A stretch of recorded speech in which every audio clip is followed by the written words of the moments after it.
ಅನ್ನೋದು ಪ್ರಶ್ನೆ ಸಹಜವಾಗಿ ನಿನ್ನೆಯಿಂದಲೂ ಕೂಡ ಅಂಥದ್ದೊಂದು ಅನುಮಾನ ದಟ್ಟವಾಗಿ ಕಾಡೋದಕ್ಕೆ ಶುರುವಾಗಿದೆ. ಡಾಕ್ಟರ್ ಸಹೋದರರ ಬಂಧನ ಆಗಿದೆ. ಈ ವಿಚಾರಕ್ಕೆ ಸಂಬಂಧಪಟ್ಟಂತೆ ಜಮ್ಮು ಕಾಶ್ಮೀರದ ಬ್ಲಾಸ್ಟ್ ಪ್ರಕರಣಕ್ಕೆ ಸಂಬಂಧಪಟ್ಟಂತೆ ಕೂಡ ಅದಕ್ಕೂ ಇದಕ್ಕೂ ಲಿಂಕ್ ಇದೆಯಾ ಅನ್ನುವಂತಹ ವಿಚಾರ. ದೆಹಲಿಯ ಕೆಂಪುಕೋಟೆ ಬಳಿ ಸ್ಫೋಟ ಪ್ರಕರಣಕ್ಕೆ ಸಂಬಂಧಪಟ್ಟಂತೆ ಎಲ್ಲ ಆಯಾಮಗಳಲ್ಲೂ ಕೂಡ ಪೊಲೀಸರು ತನಿಖೆಯನ್ನ ಚುರುಕುಗೊಳಿಸಿದ್ದಾರೆ. ಸದ್ಯ ಡಾಕ್ಟರ್ ಉಮರ್, ನಮ್ಮ ಪ್ರತಿನಿಧಿ ಚಂದ್ರಮೋಹನ್ ಮಾಹಿತಿ ಕೊಡ್ತಾ ಇದ್ರು. ಡಾಕ್ಟರ್ ಉಮರ್, ಈಗ ಏನ್ ಬ್ಲಾಸ್ಟ್ ಆಗಿದೆಯಲ್ಲ I-20 ಕಾರು, ಆ I-20 ಕಾರಲ್ಲೂ ಕೂಡ ಡಾಕ್ಟರ್ ಉಮರ್ ಇದ್ರು ಅಂತ ಹೇಳಲಾಗ್ತಾ ಇದೆ. ಈತ ಒಬ್ಬನೇ ಅದರಲ್ಲಿ ಇದ್ದ ಅಂತ. ಹಾಗಾಗಿ ಆತನು ಏನು ಮಾಡಬೇಕು ಅಂತ ಗೊತ್ತಾಗದೆ ಸ್ಫೋಟ ಆಯ್ತಾ ಅಂತ ಉಗ್ರರ ಜೊತೆ ನಿರಂತರ ಸಂಪರ್ಕದಲ್ಲಿದ್ದಾತ. ಹಂಗಾಗಿ ಸ್ಫೋಟವನ್ನ ಮಾಡಲೇಬೇಕು ಅಂತ ಪ್ಲಾನ್ಗಳನ್ನು ರೂಪಿಸಿದ್ರು. ಏಕಾಏಕಿ ಇಲ್ಲಿ ಸ್ಫೋಟ ಆಯಿತು, ಆತ ಕೂಡ ಅದರಲ್ಲಿ ಇದ್ದ ಅಂತ. ಹಂಗಾಗಿ ಈ ವಿಚಾರಕ್ಕೆ ಸಂಬಂಧಪಟ್ಟಂತೆ ಆತನ ಸಹೋದರನ ಕೂಡ ಸದ್ಯ ವಶಕ್ಕೆ ಪಡೆದುಕೊಂಡಿದ್ದಾರೆ, ವಿಚಾರಣೆಗೆ ಒಳಪಡಿಸಿದ್ದಾರೆ ಎನ್ನುವುದರ ಡೀಟೇಲ್ ಸಿಗ್ತಾ ಇದೆ. ಈ ಸ್ಫೋಟ ಪ್ರಕರಣಕ್ಕೆ ಸಂಬಂಧಪಟ್ಟಂತೆ 4 ಶಂಕಿತರ ಬಂಧನ ಕೂಡ ಆಗಿದೆ. ಅವರ ವಿಚಾರಣೆಯಿಂದಷ್ಟೇ ಈ ವಿಚಾರಕ್ಕೆ ಸಂಬಂಧಪಟ್ಟಂತೆ ಮತ್ತಷ್ಟು ಮಾಹಿತಿ ಪಡೆದುಕೊಳ್ಳೋದಕ್ಕೆ ಸಾಧ್ಯ ಅನ್ನೋದು ಸದ್ಯ ಸಿಗ್ತಾ ಇರುವಂತಹ ಮಾಹಿತಿ. ದೆಹಲಿಯ ಕೆಂಪು ಕೋಟೆ ಬಹಳ ಸೂಕ್ಷ್ಮ ಪ್ರದೇಶ, ಕಾರಣ ಆಗಾಗ ಉಗ್ರರ ಕಣ್ಣು ಆ ಕೆಂಪು ಕೋಟೆಯ ಮೇಲೆ ಇರುತ್ತೆ ಅನ್ನೋ ಕಾರಣಕ್ಕೆ ಈ ಸ್ವಾತಂತ್ರ್ಯ ದಿನಾಚರಣೆಯ ಸಂಭ್ರಮದ ಸಂದರ್ಭದಲ್ಲೆಲ್ಲ ಅತಿ ಹೆಚ್ಚಿನ ಭದ್ರತೆ ಒದಗಿಸುವಂತಹ ಜಾಗ. ಕಾರಣ ನಮ್ಮ ದೇಶದ ಪ್ರಧಾನಿಗಳು ಅದೇ ಕೆಂಪು ಕೋಟೆಯ ಮೇಲೆ ನಿಂತ್ಕೊಂಡು ಧ್ವಜಾರೋಹಣ ನಡೆಸ್ತಾರೆ ಅನ್ನೋ ಕಾರಣಕ್ಕೆ ಆ ಭಾಗ ಎಲ್ಲ ಕೂಡ ಸೂಕ್ಷ್ಮ ಪ್ರದೇಶವೇ. ಉಗ್ರರ ಟಾರ್ಗೆಟ್ ಆಗುವುದು ಕೂಡ ಆ ಪ್ರದೇಶಗಳೇ ಅನ್ನೋ ಕಾರಣಕ್ಕೆ ಯಾವಾಗಲೂ ಕೂಡ ಭದ್ರತೆಯಿಂದ ಕೂಡಿರುವಂತಹ ಜಾಗದಲ್ಲೇ ಬಂದು ಈ ರೀತಿ ಸ್ಫೋಟ ಆಗುತ್ತೆ ಅಂತ ಅಂದ್ರೆ ಇದೆಲ್ಲವೂ ಕೂಡ ಉದ್ದೇಶ ಪೂರ್ವಕ ಅನ್ನೋದು ಬಹಳ ಸ್ಪಷ್ಟವಾಗಿ ಮೇಲ್ನೋಟಕ್ಕೆ ನೋಡೋದಕ್ಕೆ ಸಿಗ್ತಾ ಇದೆ. ಮೊದಲು I-20 ಕಾರಲ್ಲಿ ಇದ್ದಿದ್ದು 3 ಜನ ಅಂತ ಹೇಳಲಾಗ್ತಾ ಇದ್ದು, ಬಟ್ ಈಗ ಸಿಗ್ತಾ ಇರುವಂತಹ ಮಾಹಿತಿ ಪ್ರಕಾರ 3 ಜನ ಅಲ್ಲ, ಇದ್ದಿದ್ದು ಒಬ್ಬರೇ, ಆತನೇ ಡಾಕ್ಟರ್ ಉಮರ್. ಡಾಕ್ಟರ್ ಉಮರ್ ಈಗ 11 ಜನ ಉಗ್ರರ ಬಂಧನ ಆಗಿತ್ತಲ್ಲ, ಅವರ ಜೊತೆ ಆತ ಸಂಪರ್ಕದಲ್ಲಿ ಇದ್ದ ಅಂತ. ಈ ಬಗ್ಗೆ ಮತ್ತಷ್ಟು ಡೀಟೇಲ್ಸ್ ಅನ್ನ ಪಡ್ಕೊಳ್ಳೋಣ. ಸ್ಪೆಷಲ್ ಕರೆಸ್ಪಾಂಡೆಂಟ್ ಚಂದ್ರಮೋಹನ್ ದೂರವಾಣಿ ಸಂಪರ್ಕದಲ್ಲಿದ್ದಾರೆ.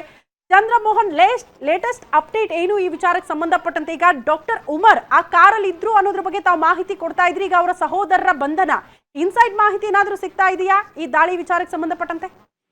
ಶ್ರುತಿ, ಏನಂದ್ರೆ ಇವಾಗ ಸಿಗ್ತಾ ಇರೋ ಮಾಹಿತಿ ಪ್ರಕಾರ ಏನಂದ್ರೆ ಪುಲ್ವಾಮಾದಲ್ಲಿ ಅವರ ಮೊಹಮ್ಮದ್ ಉಮರ್ ಅಂತ ಯಾರಿದ್ದಾನೆ ಅವನ 2 ಸಹೋದರರನ್ನ ಬಂಧಿಸಿದ್ದಾರೆ. ಜೊತೆಗೆ ಅವರ ಸಂಬಂಧಿಕರಿಂದ 12 ಮೊಬೈಲ್ ಫೋನ್ಗಳನ್ನ ಸೀಸ್ ಮಾಡಿದ್ದಾರೆ. 12 ಅಂದ್ರೆ ಒಂದಲ್ಲ ಎರಡಲ್ಲ 12 ಮೊಬೈಲ್ ಸೀಸ್ ಮಾಡಿದ್ದಾರೆ. ಅಂದ್ರೆ ಅದರಲ್ಲಿ ಸ್ಫೋಟಕವಾದ ಒಂದು ಮಾಹಿತಿ ಸಿಕ್ಕೇ ಇದ್ದೇ ಇರುತ್ತೆ. ಇದೇ ಕಾರಣಕ್ಕೆ ಅಂದ್ರೆ ಇದು ಕೋಆರ್ಡಿನೇಟೆಡ್, ಬರೀ ಕೇವಲ ದೆಹಲಿ ಪೊಲೀಸರು ಅಥವಾ NIA ಅಥವಾ NSG ಅಥವಾ UP ಪೊಲೀಸರು, ಇಲ್ಲ ಹರಿಯಾಣ ಪೊಲೀಸರು, ಇಲ್ಲ ಜಮ್ಮು ಕಾಶ್ಮೀರ ಪೊಲೀಸರು ಮಾತ್ರನೇ ಒಂದು ತನಿಖೆ ನಡೆಸ್ತಾ ಇಲ್ಲ. ಬಹುತೇಕ ಒಂದು 4 ರಿಂದ 5 ರಾಜ್ಯಗಳ ಪೊಲೀಸರು ಮತ್ತು NIA NSG ಇವರೆಲ್ಲ ಸೇರ್ಕೊಂಡು ತನಿಖೆ ನಡೆಸ್ತಾ ಇರೋ ಕಾರಣಕ್ಕೆ ಎಸ್ಪೆಷಲಿ ಪುಲ್ವಾಮಾ, ನೀವು ಪುಲ್ವಾಮಾ ಅಂದಿದ ತಕ್ಷಣ ನಿಮ್ಗೆ ಜ್ಞಾಪಕ ಬರಬೇಕು 2019ರಲ್ಲಿ ಪುಲ್ವಾಮಾದಲ್ಲಿ ಎಂತಹ ಘಟನೆ ನಡೆದಿತ್ತು ಅಂತ. ಯಾಕಂದ್ರೆ CRPF ಯೋಧರು 40 ಜನ CRPF ಯೋಧರು ಸತ್ತಿದ್ರು. ಅಂತಹ ದುರ್ಘಟನೆ ಸಂಭವಿಸಿದ್ದ ಒಂದು ಪುಲ್ವಾಮಾ ಪ್ರಾಂತ್ಯದ ನಿವಾಸಿ ಡಾಕ್ಟರ್ ಮೊಹಮ್ಮದ್ ಉಮರ್, ಇವನ 2 ಸಹೋದರರು. ಮತ್ತೆ ಇವರೇನ್ ಕಾರ್ ಕೊಂಡ್ಕೊಂಡಿದ್ರು ಆ ತಾರೀಖ್ ಅನ್ನೋದು ಕೂಡ ಪುಲ್ವಾಮಾದ ನಿವಾಸಿ ಅನ್ನೋದನ್ನ ನಾವು ಇಲ್ಲಿ ಪರಿಗಣಿಸಬೇಕು. ಯಾಕಂದ್ರೆ ಎಲ್ಲ ಒಂದ್ ಕಡೆ ನಿನ್ನೆ ಬಹುಶಃ ದೆಹಲಿಯಲ್ಲಿ ಬಾಂಬ್ ಸ್ಫೋಟ ಸಂಭವಿಸಿದೆ ಅಂದ ತಕ್ಷಣ, ಅಂದ್ರೆ ಸ್ಫೋಟ ಸಂಭವಿಸಿದೆ ಅಂದ ತಕ್ಷಣ ಕಾರಿನಲ್ಲಿದ್ದಂತಹ ಯಾವುದೋ ಒಂದು ಕಾರಣಕ್ಕೆ ಸಂಭವಿಸಿರಬಹುದು ಅಂತ ಅಂದ್ಕೊಂಡಿದ್ರು.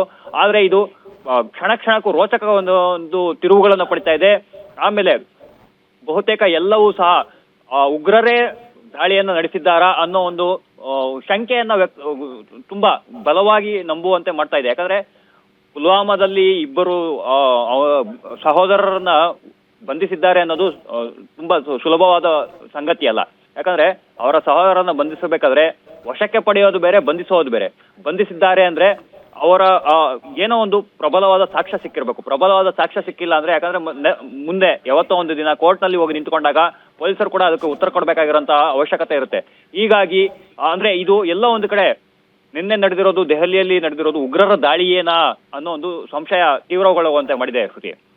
ಓಕೆ ಚಂದ್ರಮೋಹನ್, ಇನ್ನೊಂದು ಅನುಮಾನಪ್ಪ, ಈ ಆಪರೇಷನ್ ಸಿಂಧೂರ್ ಆದ ಬಳಿಕ ಪಾಕಿಸ್ತಾನದ ಕಡೆಯಿಂದಲೇ ಒಂದಷ್ಟು ಪ್ಲಾನಿಂಗ್ಗಳು, ವಿಧ್ವಂಸಕ ಕೃತ್ಯಗಳು ಎಸಗಲೇಬೇಕು ಅನ್ನೋ ರೀತಿಯಲ್ಲಿ ಪ್ಲಾನಿಂಗ್ಗಳಾಗ್ತಾ ಇತ್ತು. ಅದಕ್ಕೆ ಸಂಬಂಧಪಟ್ಟಂತೆ ಉಗ್ರ ಸಂಘಟನೆಗಳು ಕೆಲಸ ಮಾಡ್ತಾ ಇತ್ತು. ಅದರ ಹಿನ್ನೆಲೆಯಲ್ಲಿ ಬೇರೆ ಬೇರೆ ಕಾರಣಗಳನ್ನ ಇಟ್ಕೊಂಡು ಈಗ 11 ಜನ ಉಗ್ರರ ಬಂಧನ ಆಯಿತು ಅಂತ. ಕಾರಣ ಪಾಕಿಸ್ತಾನದಲ್ಲಿ ಸದ್ಯ ಪರಿಸ್ಥಿತಿ ಸರಿ ಇಲ್ಲ, 2 ಗಡಿಗಳಲ್ಲಿ ಪರಿಸ್ಥಿತಿ ಬಹಳ ಉದ್ವಿಗ್ನಗೊಂಡಿದೆ. ಹಂಗಾಗಿ ಅದನ್ನ ಡೈವರ್ಟ್ ಮಾಡೋ ಸಲುವಾಗಿ ಇಂಥದ್ದೊಂದು ಘಟನೆಗೆ ಸಾಕ್ಷಿಯಾಗಿ ಹೋಯ್ತಾ ಅನ್ನೋದು ಒಂದು ಪ್ರಶ್ನೆ ಆಗುತ್ತೆ. ಬಟ್ ಯಾವಾಗಲೂ ಕೂಡ ಉಗ್ರರ ದಾಳಿ ಆಗ್ತಾ ಇದ್ದಿದ್ದು ಗಡಿ ಪ್ರದೇಶಗಳಲ್ಲಿ. But at the first time Delhi, ನಮ್ಮ ದೇಶದ ರಾಜಧಾನಿ ದೆಹಲಿಯಲ್ಲಿ ಇಂಥದ್ದೊಂದು ಘಟನೆ ಆಗುತ್ತೆ ಅಂದ್ರೆ ಇದರ ಉದ್ದೇಶ ಬಹಳ ಆತಂಕಕಾರಿ ಅನ್ಸಲ್ವಾ? ಖಂಡಿತ ಶ್ರುತಿ, ಯಾಕಂದ್ರೆ 2014ರಲ್ಲಿ ನರೇಂದ್ರ ಮೋದಿ ಪ್ರಧಾನಿಯಾದ ಬಳಿಕ ಈ ರೀತಿಯಾದಂತಹ ಒಂದು ಸ್ಫೋಟ ಬಹುಶಃ ಭಾರತದಲ್ಲಿ ಎಲ್ಲಿಯೂ ನಡೆದಿರಲಿಲ್ಲ. ಕೇವಲ ಉಗ್ರರ ಒಂದು ಏನು ಚಲನವಲನಗಳಿರ್ಬೋದು ಅಥವಾ ಅವರು ಸ್ಫೋಟ ನಡೆಸ್ತಾ ಇದ್ದಿದ್ದಾಗಿರ್ಬೋದು, ಅದು ಕೇವಲ ಗಡಿ ಪ್ರದೇಶಗಳು ಮತ್ತು ಜಮ್ಮು ಕಾಶ್ಮೀರಕ್ಕೆ ಮಾತ್ರ ಸೀಮಿತವಾಗಿತ್ತು. ಎಲ್ಲೋ ಒಂದು ಕಡೆ ನರೇಂದ್ರ ಮೋದಿ ಮತ್ತು ಅಮಿತ್ ಶಾ ಜೋಡಿ ಏನಿದೆ, ಇವರಿಗೆ ಒಂದು ಸವಾಲೊಡ್ಡುವಂತಹ ರೀತಿಯಾದಂತಹ ಒಂದು ಘಟನೆ ಅಂತೂ ಖಂಡಿತವಾಗಿಯೂ ಇದು. ಆದ್ರೆ ಇದುವರೆಗೂ ಖಂಡಿತವಾಗಿಯೂ ಇದು ಉಗ್ರರು ನಡೆಸಿರುವಂತಹ ಸಂಚ ಅನ್ನೋದು ಇನ್ನೂ ಕನ್ಫರ್ಮ್ ಆಗಿಲ್ಲ. ಆದ್ರೆ ಈ ರೀತಿಯಾದಂತಹ ಘಟನೆ ನಡೆದಿರ್ಬೇಕಂದ್ರೆ, ಯಾಕಂದ್ರೆ ನಿನ್ನೆ ಫರೀದಾಬಾದ್ ನಲ್ಲಿ ಏನು ಒಂದು 350 kg RDX ಸಿಕ್ಕಿರ್ಬೋದು ಅಥವಾ 2900 kg ಅಷ್ಟು IED ಸಿಕ್ಕಿರಬಹುದು. ಇದನ್ನೆಲ್ಲ ಗಮನಿಸ್ತಾ ಇದ್ದಾಗ ಅವನು ಗಾಬರಿಯಾಗಿ ಈ ರೀತಿಯಾದಂತಹ ಒಂದು ಅಂದ್ರೆ ಪಕ್ಕಾ ಪ್ಲಾನ್ ಮಾಡ್ಕೊಂಡು ಮಾಡಿದಿದ್ರೆ ಇದಕ್ಕಿಂತ ದೊಡ್ಡದಾದ ಸ್ಫೋಟಗಳನ್ನ ನಡೆಸುವಂತಹ ಸಾಧ್ಯತೆಗಳಿತ್ತು. ಯಾಕಂದ್ರೆ ಸರಣಿ ಸ್ಫೋಟಗಳು ಭಾರತದಲ್ಲಿ ಈ ಹಿಂದೆ ಹಲವು ಬಾರಿ ನಡೆದಿದೆ. ಅದು ದೆಹಲಿಯಲ್ಲೂ ನಡೆದಿತ್ತು. ಯಾಕಂದ್ರೆ ದೆಹಲಿಯ ಕನಾಟ್ ಪ್ಲೇಸ್ ಆಗಿರಬಹುದು ಅಥವಾ ಕೆಂಪುಕೋಟೆ ಆಗಿರ್ಬೋದು ಅಥವಾ ಬೇರೆ ಕಡೆ ಲಖಿಸರಾಯ್ ಆಗಿರ್ಬೋದು, ಈ ರೀತಿಯಾದಂತಹ ಹಲವಾರು ಪ್ರದೇಶಗಳಲ್ಲಿ ನಡೆದಿತ್ತು. ಆದ್ರೆ ಇದಕ್ಕಿಂತ ದೊಡ್ಡದಾಗಿ ಪ್ಲಾನ್ ಮಾಡ್ಕೊಂಡು, ಯಾಕಂದ್ರೆ 350 kg ಅಷ್ಟು RDX ಸಿಗೋದು ಅಂದ್ರೆ ತಮಾಷೆಯ ಮಾತಲ್ಲ. 350 kg RDX ಅನ್ನ ತೆಗೆದುಕೊಂಡು ಬಂದ್ರೆ ಬಹುಶಃ ಒಂದು ಬೆಂಗಳೂರು ಅಥವಾ ದೆಹಲಿ ಅಂತ ಯಾವ್ದಾದ್ರು ಒಂದು ಪ್ರದೇಶ, ಒಂದು ನಗರದಲ್ಲಿ ಒಂದು ದೊಡ್ಡದಾದ ಪ್ರದೇಶವನ್ನೇ ಉಡಾಯಿಸಬಹುದು.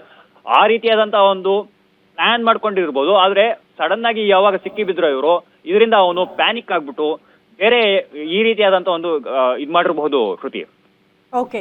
ಚಂದ್ರಮೋಹನ್, ಈಗ ಮತ್ತೆ ಒಂದ್ಸಗೆ ನಿಮ್ಮನ್ನ ಕಾಡೋ ಪ್ರಶ್ನೆ, ಗುಪ್ತಚರ ಇಲಾಖೆ ಮತ್ತೆ ಫೇಲ್ಯೂರ್ ಆಗೋಯ್ತಾ ಇಂಥ ವಿಚಾರಗಳನ್ನ ಪತ್ತೆ ಹಚ್ಚೋದ್ರಲ್ಲಿ ಅಂತ. ಈ ಹಿಂದೆ ಪುಲ್ವಾಮಾ ದಾಳಿ ಆದಾಗ ಸ್ವತಃ ಕೇಂದ್ರ ಗೃಹ ಸಚಿವರೇ ಗುಪ್ತಚರ ಇಲಾಖೆ ಫೇಲ್ಯೂರ್ ಬಗ್ಗೆ ಒಂದು ವಿಚಾರಗಳನ್ನ ಪ್ರಸ್ತಾಪ ಮಾಡಿದ್ರು. ಒಂದ್ಸಗೆ ಯಾಕೆ ಇದ್ರ ಬಗ್ಗೆ ಮಾಹಿತಿ ಪಡೆದುಕೊಳ್ಳುವಲ್ಲಿ ಗುಪ್ತಚರ ಇಲಾಖೆ ಫೇಲ್ ಆಯ್ತು ಅನ್ನೋದು ಪ್ರಶ್ನೆ ಆಗ್ತಾ ಇದೆ. ಶ್ರುತಿ, ಏನಂದ್ರೆ ಗುಪ್ತಚರ ಇಲಾಖೆಯ ವೈಫಲ್ಯ ಅನ್ನೋದು ಇಲ್ಲಿ ಮೇಯ್ನ್ ಆಗಿ ರೀಸನ್ ಆಗಕ್ಕೆ ಸಾಧ್ಯ ಇಲ್ಲ. ಯಾಕಂದ್ರೆ ಗುಪ್ತಚರ ಇಲಾಖೆಗೆ ಬರುವಂತಹ ಮಾಹಿತಿಗಳು ಹಲವಾರು ರೀತಿಯಲ್ಲಿ ಇರುತ್ತೆ. ಯಾಕಂದ್ರೆ ನೀವು ಒಂದು ದಿನಕ್ಕೆ ಅವರಿಗೆ 30ರಿಂದ 35 ಸಾವಿರದಷ್ಟು ಇಂಟರ್ಸೆಪ್ಷನ್ ಇರುತ್ತೆ. ಅವ್ರಿಗೆ 30ರಿಂದ 30 ಸಾವಿರ ಇಂಟರ್ಸೆಪ್ಷನ್ ಮಾಡ್ತಾರೆ ಅಂದ್ರೆ ಅಷ್ಟು ಎಲ್ಲವೂ ಕ್ರೆಡಿಬಲ್ ಆಗಿರುತ್ತೆ ಅಂತ ಹೇಳಕ್ ಬರಲ್ಲ. ಯಾಕಂದ್ರೆ ನಾವು ಈ ಹಿಂದೆ ನೋಡಿರ್ಬೋದು, ತುಂಬಾ ಇವಾಗ ಪುಲ್ವಾಮಾ ದಾಳಿಯ ಬಗ್ಗೆ ಭದ್ರತಾ ವೈಫಲ್ಯ ಕಾರಣ ಅಂತ ಹೇಳ್ತಾರೆ. ಭದ್ರತಾ ವೈಫಲ್ಯ ಕಾರಣ ಆಗಿರಬಹುದು, ಆದ್ರೆ ಅಲ್ಲಿ ನಿಮಗೆ ಜಮ್ಮು ಮತ್ತು ಕಾಶ್ಮೀರದಲ್ಲಿರುವಂತಹ ನಿವಾಸಿಗಳೇನಿದ್ದಾರೆ ಅವರು ಆ ಒಂದು ಅವ್ರ ಮೈಂಡ್ ಸೆಟ್ಟೇ ಬೇರೆ ಇರುತ್ತೆ. ಆದ್ರೆ ದೆಹಲಿಯಲ್ಲಿರೋರ ಮೈಂಡ್ ಸೆಟ್ಟೇ ಬೇರೆ ಇರುತ್ತೆ. ಆದ್ರೆ ಎಲ್ಲ ಒಂದು ಕಡೆ ಕಾಶ್ಮೀರದಿಂದ ದೆಹಲಿಗೆ ಬಂದು ನೆಲೆಸಿರುವಂತಹ ನಿವಾಸಿಗಳು ಇರ್ತಾರೆ. ಅವ್ರು ಕೂಡ ಈ ರೀತಿಯಾದಂತ ಒಂದು ಅಂದ್ರೆ ಅವ್ರಿಗೊಂದು ಮನಸ್ಥಿತಿ ಇರುತ್ತೆ, ನಮ್ಮವರು ನಾವ್ಯಾಕೆ ಬಿಟ್ಕೊಡ್ಬೇಕು ಅನ್ನೋ ಒಂದು ಮನಸ್ಥಿತಿ ಇರುತ್ತೆ. ಇಲ್ಲಿ ಗುಪ್ತಚರದ ದಳದ ವೈಫಲ್ಯ ಅನ್ನೋದು ಮೇಲ್ನೋಟಕ್ಕೆ ಕಂಡು ಬರಬಹುದೇ ಹೊರತು ಗುಪ್ತಚರ ಇಲಾಖೆಯ ವೈಫಲ್ಯವೇ ಮೂಲ ಕಾರಣ ಅಂತ ಹೇಳಕ್ ಬರಲ್ಲ. ಯಾಕಂದ್ರೆ ಇಲ್ಲಿ ಸ್ಟೇಟ್ ಇಂಟೆಲಿಜೆನ್ಸ್ ಇರುತ್ತೆ, ಕ್ರಾಸ್ ಬಾರ್ಡರ್ ಇಂಟೆಲಿಜೆನ್ಸ್ ಇರುತ್ತೆ, ಮತ್ತೆ ಬೇರೆ ಬೇರೆ ರಾಜ್ಯಗಳ ಇಂಟೆಲಿಜೆನ್ಸ್ ಕೂಡ ಇರುತ್ತೆ. ಒಂದೇ ರಾಜ್ಯದ ಇಂಟೆಲಿಜೆನ್ಸ್ ಆದ್ರೆ ಅದು ಬೇರೆ ರೀತಿಯಾಗಿರುತ್ತೆ. ಆದ್ರೆ ಹಲವಾರು ರಾಜ್ಯಗಳ ಇಂಟೆಲಿಜೆನ್ಸ್ ಇಲ್ಲಿ ವರ್ಕ್ ಮಾಡ್ತಾ ಇರೋದ್ರಿಂದ ಎಲ್ಲೋ ಒಂದು ಕಡೆ ಲೋಪ ಆಗಿರಬಹುದು. ಆದ್ರೆ ಮೂಲ ಕಾರಣ ಭದ್ರತಾ ನಮ್ಮ IB ಇಂಟೆಲಿಜೆನ್ಸ್ ಬ್ಯೂರೋ ವೈಫಲ್ಯವೇ ಕಾರಣ ಅಂತ ಹೇಳಕ್ಕೆ ಬರಲ್ಲ. ಓಕೆ ಚಂದ್ರಮೋಹನ್, ಈಗ ಮೋಸ್ಟ್ಲಿ ಇದಕ್ಕೊಂದು ಕ್ಲಾರಿಟಿ ಸಿಗಬೇಕು ಅಂದ್ರೆ ಆ ಕಾರಲ್ಲಿ ಯಾವ ರೀತಿಯ ಸ್ಫೋಟಕಗಳನ್ನ ತುಂಬಿಕೊಂಡು ಹೋಗ್ತಾ ಇದ್ರು ಅಂತ ಒಂದು ಜೀವಂತ ಗುಂಡು ಕೂಡ ಪತ್ತೆಯಾಗಿದೆ.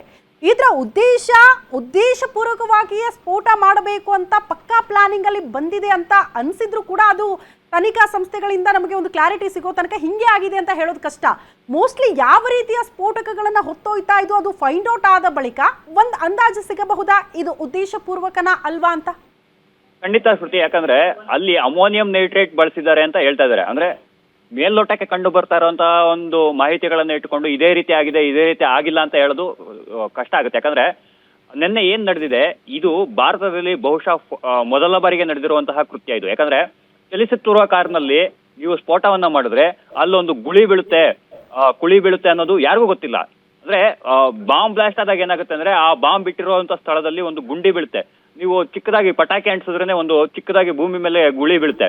ಅದೇ ರೀತಿ ದೊಡ್ಡ ಮಟ್ಟದ ಸ್ಫೋಟಕ ಅಳವಡಿಸಿದಾಗ ಅಲ್ಲಿ ಗುಳಿ ಬೀಳುತ್ತೆ ಅನ್ನೋದು ಕಾಮನ್. ಆದ್ರೆ ಚಲಿಸುತ್ತಿರುವ ಒಂದು ವಾಹನದಲ್ಲಿ ಅಥವಾ ಚಲಿಸುತ್ತಿರುವಾಗ ನಾವು ಏನಾದ್ರು ಅದು ಸ್ಫೋಟ ಆಯ್ತು ಅಂದ್ರೆ ಅಲ್ಲಿ ಯಾವುದೇ ರೀತಿಯಾದಂತ ಗುಳಿ ಬೀಳದಂತೆ ಇದು ಸೈಂಟಿಸ್ಟ್ ಹೇಳ್ತಾ ಇರೋದು. ಹೀಗಾಗಿ ಮೊದಲ ಬಾರಿಗೆ ಈ ರೀತಿಯಾದಂತ ಒಂದು ಕೃತ್ಯವನ್ನು ನಡೆದಿರ್ಬೋದು. ಯಾಕಂದ್ರೆ ನಿನ್ನೆ ದೆಹಲಿ ಪೊಲೀಸ್ ಕಮಿಷನರ್ ಸತೀಶ್ ಗೋಲ್ಚಾ ಅವರು ಕೂಡ ಇದನ್ನೇ ಹೇಳಿದ್ರು.